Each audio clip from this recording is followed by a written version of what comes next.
अस्सलाम वालेकुम to everyone. कैसे हैं सब। आज की वीडियो बहुत कमाल की है।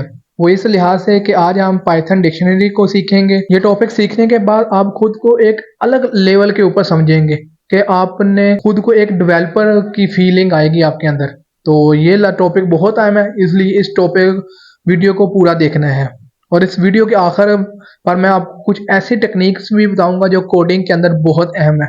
इसलिए इस वीडियो को शुरू से लेकर आखिर तक लाजमी देखना है। और उससे पहले कि मैं स्टार्ट करूं, तो सब जिन बच्चों ने या दोस्तों ने अभी तक चैनल को सब्सक्राइब नहीं किया, वो चैनल को पहले सब्सक्राइब कर लें और बेल आइकन को भी लाजमी प्रेस करें ताकि नई से नई अपडेट आप तक आती रहे। सबसे पहले पाइथन डिक्शनरी क्या है उसको देख लेते हैं। Dictionary in Python is a data structure use to store values in key value format. Dictionary Python में एक डाटा स्ट्रक्चर है जिसमें हम डाटा को स्टोर करते हैं, और इसमें जो डाटा स्टोर होता है वो की वैल्यू फॉर्मेट में होता है। पीछे हमने लिस्ट, टपल और बहुत सारी डाटा टाइप देखी है जिसके अंदर हमने देखा है कि वैल्यू कैसे स्टोर डाटा को स्टोर करते हैं मेमोरी में। लेकिन ये उन सबसे डिफरेंट है। वो इस लिहाज से कि इसमें हम जो भी डाटा देते हैं उसके साथ उसकी एक स्पेसिफिक वैल्यू देते हैं। तो ये बहुत इंटरेस्टिंग आज का होगा। आपको देख के हैरान रह जाएंगे कैसे हम डाटा देते हैं डिक्शनरी में। तो अब हम इसको क्रिएट कैसे करते हैं उसके लिए आप जल्दी से एडिटर को ओपन कर लें। आप भी साथ साथ अपना एडिटर को ओपन कर लें, तो साथ साथ मैं कोड करता हूँ, आप भी कोड करें, इससे आपको अच्छे से समझ आएगा। अच्छा, डिक्शनरी को क्रिएट करने के डिफरेंट तरीके हैं, तो मैं वन बाय वन आपको बताऊंगा कैसे हम क्रिएट करते हैं। सबसे पहला तरीके को देख लेते हैं।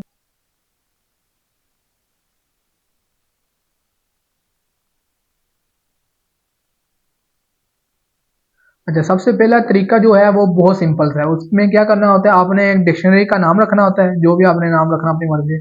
मैं भी यहाँ पे लिख लेता हूँ शॉर्ट फॉर्म में डिक्शनरी का रख लेता हूँ, वन रख लेता हूँ। फिर आगे आपने करली ब्रेसेस यूज करनी है। ये आपकी डिक्शनरी क्रिएट हो गई।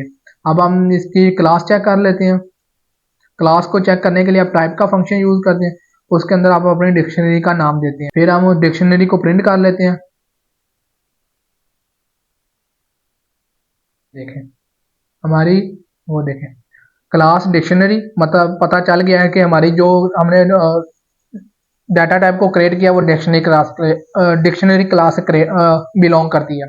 तो फिर हमने उसको प्रिंट किया, उसके अंदर कोई वैल्यू नहीं है, ब्लैंक लिस्ट डिक्शनरी थी, इसलिए उसने उसको एम्प्टी डिस्प्ले। अब हम सेकंड तरीका देख लेते हैं। सेकंड तरीका इसमें यह है कि आप बिल्ट इन फंक्शन यूज करते हैं डिक्शनरी का।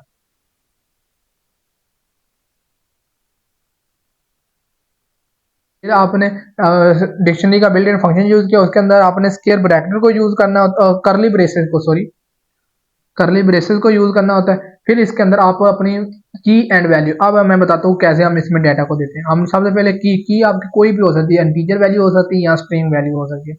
अगर मैं यहाँ पे इंटीजर वैल्यू देता हूँ, फिर आपने कॉलन यूज करना है। कॉलन के बाद आपने स्ट्रिंग वैल्यू देनी है, स्ट्रिंग दे सकते हैं, इंटीजर देनी है, इंटीजर देनी है। यहाँ पे मैं सबसे पहले स्ट्रिंग देता हूँ ये।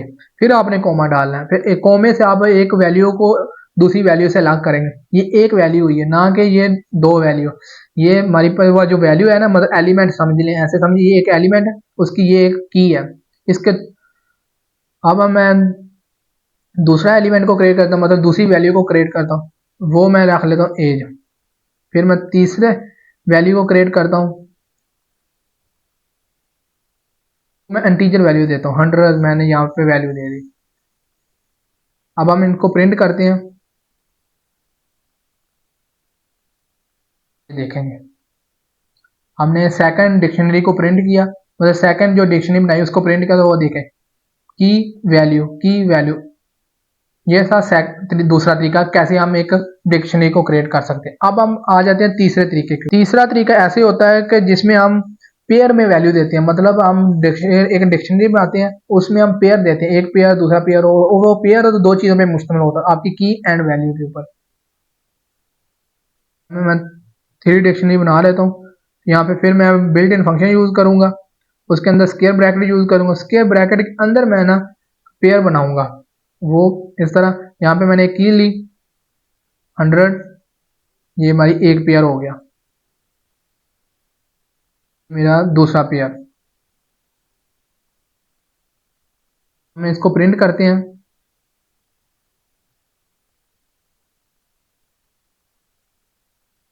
देखेंगे ऐसे भी हम एक डिक्शनरी को क्रिएट कर सकते हैं। डिक्शनरी को क्रिएट करने के तीन डिफरेंट तरीके हैं। इस तरह आप अपनी डिक्शनरी को क्रिएट कर सकते हैं। हमेशा डिक्शनरी के अंदर जो डाटा होगा वो की एंड वैल्यू पर मुश्तमिल, मतलब हर वैल्यू की एक की होगी। अब हम देख लेते हैं कि एक डिक्शनरी के अंदर हम एलिमेंट को कैसे ऐड करते हैं। एलिमेंट, अगर आपके पास एक एम्प्टी डिक्शनरी है उसमें आपने एलिमेंट को ऐड करना है तो कैसे करना है वो देख लेते हैं।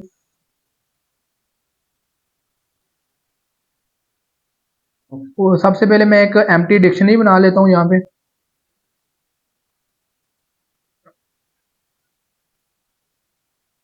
तो ये मैंने एक डिक्शनरी बनाई, इसको मैं आपको प्रिंट करके दिखाता हूँ। ये मेरी एम्प्टी लिस्ट है। अब इसमें हम एलिमेंट को ऐड करेंगे। इसमें एलिमेंट को ऐड करने के दो तरीके, एक ये है कि आप एक एक एलिमेंट को डिक्शनरी के अंदर ऐड करें।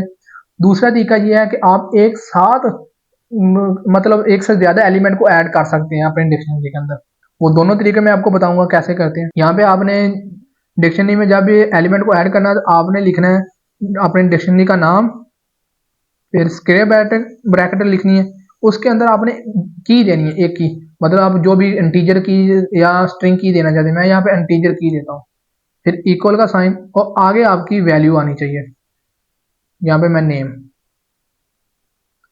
ऐसे ही मैं दूसरे एलिमेंट को यहाँ पे ऐड करूंगा तो की 2 दे दी। तो अब मैं चाहता हूँ, एक मिनट आपको मैं अभी प्रिंट करके दिखाता हूँ, फिर आपको समझ आ जाएगी क्या हो। ये देखेंगे, ये हमारी पहली जो डिक्शनरी है वो एम्प्टी है। फिर मैंने उसके अंदर दो एलिमेंट को ऐड किया, दो वैल्यू को ऐड किया। और दो वैल्यू को कैसे ऐड किया, उनकी की दी है एंड फिर उसकी वैल्यू दी है। इस तरह आप एक एक एलिमेंट को, एक एक वैल्यू को डिक्शनरी के अंदर ऐड कर सकते हैं। अब मैं एक साथ डिफरेंट वैल्यू को ऐड करना चाहता हूँ, तो उसके लिए मैं क्या करूंगा, तरीका यही है। आपने डिक्शनरी का नाम लिखना है, फिर स्क्वायर ब्रैकेट, उसके अंदर आपने की देनी है। मैं लिखता हूँ वैल्यू सेट, फिर आपने इक्वल का साइन, फिर आपने आगे जो भी आपने वैल्यू देनी वो दे सकते हैं। मैं यहाँ पे 1 2 3 दे देता हूँ, ये आ गया। अब हम अपनी डिक्शनरी को प्रिंट करके देखते हैं कि हमारी डिक्शनरी के अंदर कौन कौन सी वैल्यू मौजूद है। देखें, अब हमारी डिक्शनरी के अंदर वैल्यू ऐड हो गई है। देखें, सबसे पहले एम्प्टी लिस्ट है, फिर मैंने दो वैल्यू को ऐड किया, वो ऐड हुई। फिर मैंने तीसरे स्टेप के अंदर मैंने एक पूरा सेट वैल्यू का डिक्शनरी के अंदर ऐड किया। तो वो देखें, वो ने ऐसे ही जो ये उसकी की आ गई है। कॉलन के लेफ्ट साइड पे जो होगी वो की होगी और राइट साइड पे जो होगी वो वैल्यू होगी। अब एलिमेंट को कैसे एक्सेस करते हैं उस तरीके को देख लेते हैं। एलिमेंट को आप वैल्यू के जरिए भी एक्सेस कर सकते हैं और एक गेट का मेथड है उसके जरिए भी आप एलिमेंट को एक्सेस कर सकते हैं। ये दो तरीके होते हैं जिसके थ्रू आप एलिमेंट को एक्सेस कर सकते हैं। सबसे पहले मैं आपको वैल्यू के थ्रू कैसे एक्सेस करते हैं वो बताता हूँ। यहाँ पे हम एक डिक्शनरी क्रिएट कर लेते हैं।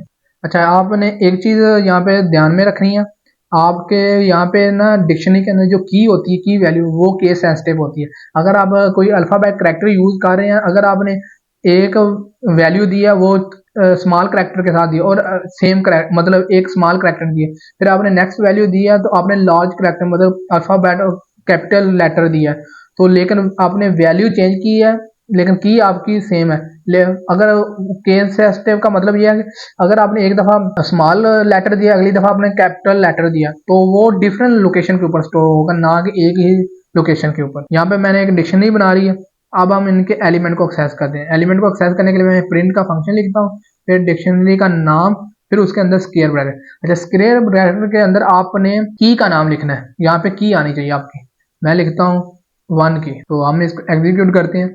ये देखें, मैंने यहाँ की दी 1, 1 की के ऊपर मेरी 100 वैल्यू स्टोर है। अब मैं यहाँ पे 2 देता हूँ या बल्कि 3 देता हूँ। 3 के ऊपर देख लेते हैं क्या स्टोर है।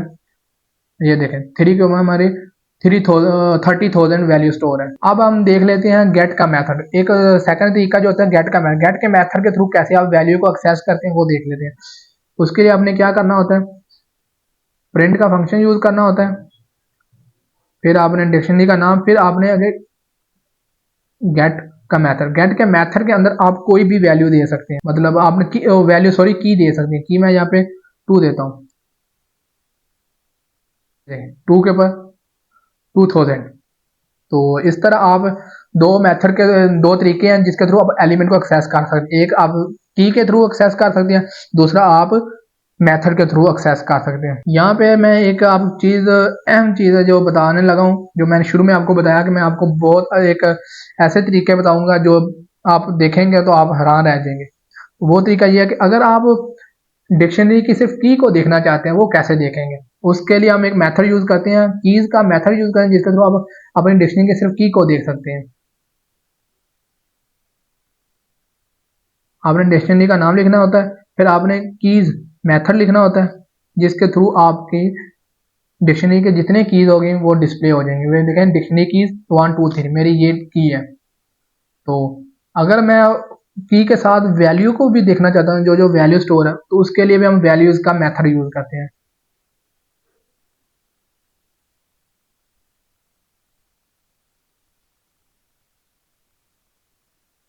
ये देखें हमारी की भी आ गई और वैल्यू दो डिफरेंट दोनों चीजें आ गई। आप की के मेथड से की देख सकते हैं आपके डिक्शनरी की, और वैल्यूज के मेथड के थ्रू आप वैल्यूज देख सकते हैं। अब हम एलिमेंट को डिलीट कैसे करते हैं वो देख लेते हैं। एलिमेंट को डिलीट जैसे हमने लिस्ट और टप्पल के अंदर देखा है एक डिलीट का कीवर्ड यूज करते हैं, ऐसे ही हम डिक्शनरी के अंदर भी अपने एलिमेंट को डिलीट कर सकते हैं। लेकिन यहाँ पर एक चीज डिफरेंट ये है कि आप की के थ्रू एलिमेंट को वैल्यू को डिलीट करते हैं, ना कि वैल्यू के थ्रू। या मैं आपको करके दिखाता हूँ। सबसे पहले हम एक अपनी जो इनिशियल डिक्शनरी है उसको प्रिंट कर लेते हैं। मैं डिलीट का जो कीवर्ड उसको शॉर्ट फॉर्म में DEL लिखते हैं। फिर उसके बाद आपने डिक्शनरी का नाम, उसकी स्क्वायर ब्रैकेट के अंदर आप जो भी वैल्यू को डिलीट करना चाहते हैं उसकी की लिखेंगे। मैं यहाँ पे 2 की के ऊपर जो वैल्यू वो डिलीट करना चाहता हूँ, तो इससे जब लिखेंगे आपकी डिलीट होगी। अब मैं इसको हमारी जो डिक्शनरी है उसको प्रिंट करता हूँ। ये देखें जी हमारी इनिशियल डिक्शनरी देखें, उसके अंदर 3 वैल्यूज हैं, लेकिन हमने जब डिलीट के कीवर्ड के साथ एक वैल्यू को डिलीट किया, उसके बाद जब हमने उसको प्रिंट किया तो हमारी जो वैल्यूज हैं वो 2 हो गई, मतलब 1 की के साथ 100 है और 3 की के साथ 30,000 वैल्यू पड़ी हुई। तो इस तरह आप अपने डिक्शनरी से वैल्यू को डिलीट कर सकते थे।